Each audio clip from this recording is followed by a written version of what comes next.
നമസ്കാരം. പ്രപഞ്ചം നിർമ്മിതമായിരിക്കുന്നത് 5 മഹാമൂലകങ്ങൾ കൊണ്ടാണ്. ഭൂമി, ജലം, അഗ്നി, വായു, ആകാശം. ഈ 5 മൂലകങ്ങളുടെയും അധിപനായി ഭഗവാൻ പരമശിവൻ കുടികൊള്ളുന്ന 5 പുണ്യക്ഷേത്രങ്ങളാണ് പഞ്ചഭൂത സ്ഥലങ്ങൾ എന്ന് അറിയപ്പെടുന്നത്. ഈ ശിവരാത്രി വേളയിൽ ആ പുണ്യദർശനങ്ങളിലേക്ക് നമുക്ക് യാത്ര പോകാം. ഭൂമി, പൃഥ്വിലിംഗം. ഏകാംബരേശ്വര ക്ഷേത്രം, കാഞ്ചീപുരം. ആദ്യമായി തമിഴ്നാട്ടിലെ കാഞ്ചീപുരത്തുള്ള ഏകാംബരേശ്വര ക്ഷേത്രം. ഇവിടെ ഭഗവാൻ ഭൂമിയെ പ്രതിനിധീകരിക്കുന്ന പൃഥ്വിലിംഗമായി കുടികൊള്ളുന്നു. പാർവതി ദേവി മണൽ കൊണ്ട് നിർമ്മിച്ച ലിംഗത്തെ ആരാധിച്ച ഇടമാണിതെന്നാണ് ഐതിഹ്യം. ഈ മണൽ ലിംഗത്തിൽ ജലാഭിഷേകം നടത്താറില്ല എന്നത് ഇവിടുത്തെ പ്രത്യേകതയാണ്. ജലം, അപ്പുലിംഗം. ജംബുകേശ്വര ക്ഷേത്രം, തിരുവാനൈക്കാവൽ. രണ്ടാമത്തേത് തിരുവാനൈക്കാവലിലെ ജംബുകേശ്വര ക്ഷേത്രം. ജലത്തെ പ്രതിനിധീകരിക്കുന്ന അപ്പുലിംഗമാണ് ഇവിടെയുള്ളത്. കഠിനമായ വേനലിലും ഈ ക്ഷേത്രത്തിലെ ഗർഭഗൃഹത്തിൽ നീരുറവ കാണപ്പെടുന്നു എന്നത് ഏവരെയും അത്ഭുതപ്പെടുത്തുന്ന ഒരു നിഗൂഢതയാണ്. അഗ്നി, അഗ്നിലിംഗം.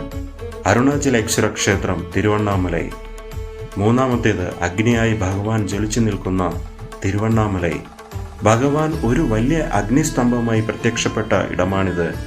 കാർത്തിക ദീപം നാളിൽ മലമുകളിൽ തെളിയുന്ന മഹാദീപം ഭഗവാന്റെ അഗ്നിസ്വരൂപത്തെ സാക്ഷ്യപ്പെടുത്തുന്നു. വായു, വായുലിംഗം. ശ്രീകാളഹസ്തി ക്ഷേത്രം, ആന്ധ്രാപ്രദേശ്. നാലാമത്തേത് വായു തത്വത്തെ പ്രതിനിധീകരിക്കുന്ന ശ്രീകാളഹസ്തി. കാറ്റുകടക്കാത്ത ഗർഭഗൃഹത്തിനുള്ളിലും ശിവലിംഗത്തിന് മുന്നിലെ ദീപം വായു സാന്നിധ്യം എന്നോണം എപ്പോഴും ചലിച്ചുകൊണ്ടിരിക്കും. ചിലന്തിയും പാമ്പും ആനയും ഭഗവാനെ ആരാധിച്ചു മോക്ഷം നേടിയ പുണ്യഭൂമിയാണിത്. ആകാശം, ആകാശലിംഗം. നടരാജക്ഷേത്രം, ചിദംബരം. അവസാനമായി ആകാശത്തെ പ്രതിനിധീകരിക്കുന്ന ചിദംബരം നടരാജക്ഷേത്രം.